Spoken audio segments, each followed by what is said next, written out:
શિક્ષકગણ તથા મારા પ્રિય મિત્રો, આજના આ શુભ પ્રસંગે હું આપ સૌને નમસ્કાર કરું છું. અહીં ઉપસ્થિત સૌનું સ્વાગત કરું છું. આપણે સૌ જાણીએ છીએ કે આજે શાળાનો છેલ્લો દિવસ છે અને હું બધાને અલવિદા કહું છું. આજનો દિવસ ખુશી અને દુઃખ બંનેનો દિવસ છે.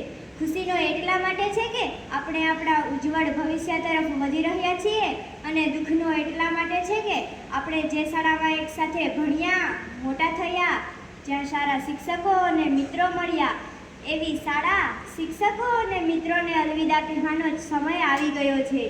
જ્યાં જ્યાં મિલન છે ત્યાં ત્યાં જુદાઈ છે. જ્યાં જ્યાં મિલન છે ત્યાં ત્યાં જુદાઈ છે. તો એ વશમી લાગે આ વિદાય, તો એ વશમી લાગે આ વિદાય.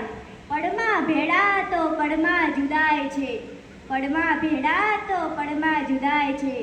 શાળા એક એવું સ્થાન છે જ્યાં આપણે ઘર પછી સૌથી વધુ સમય વ્યતીત કર્યો છે. અને ભલે આપણે પછી જુદી જુદી જગ્યાએથી આવ્યા હોઈએ, પરંતુ શાળામાં આવ્યા પછી બધા એક સમાન હતા. કારણ કે આપણે બધા એક જ યુનિફોર્મમાં રહેતા હતા અને જ્યારે શાળાએ આવ્યા ત્યારે રડતા રડતા આવ્યા અને જ્યારે શાળા છોડીને જઈએ છીએ ત્યારે પણ આંખમાં આંસુ છે. હું આચાર્યશ્રીને ધન્યવાદ કહીશ કે જેમણે અમને ઘર જેવું વાતાવરણ આપ્યું અને જેમાં અમારા શિક્ષકો જેમણે અમને અમારા ભવિષ્ય ઉજ્જવળ બનાવવા હંમેશા સહયોગ આપ્યો અને અમારા સપના પૂર્ણ કરવા સહયોગ આપ્યો.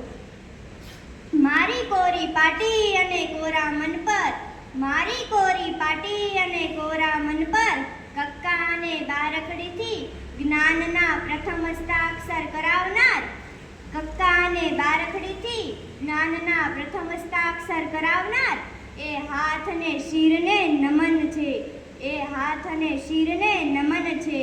કલમ સાથે મારા અજ્ઞાનના અંધકારને, કલમ સાથે મારા અજ્ઞાનના અંધકારને મિટાવવા પ્રજ્વલિત જ્યોત અને સ્ત્રોતને નમન છે, મિટાવવા પ્રજ્વલિત જ્યોત અને સ્ત્રોતને નમન છે. અને અંતમાં હું એટલું જ કહીશ કે અમારાથી કંઈ ભૂલચૂક થઈ હોય તો માફ કરજો અને યાદ આવે તો યાદ જરા લાવજો. એ હવે આવજો, એ હવે આવજો.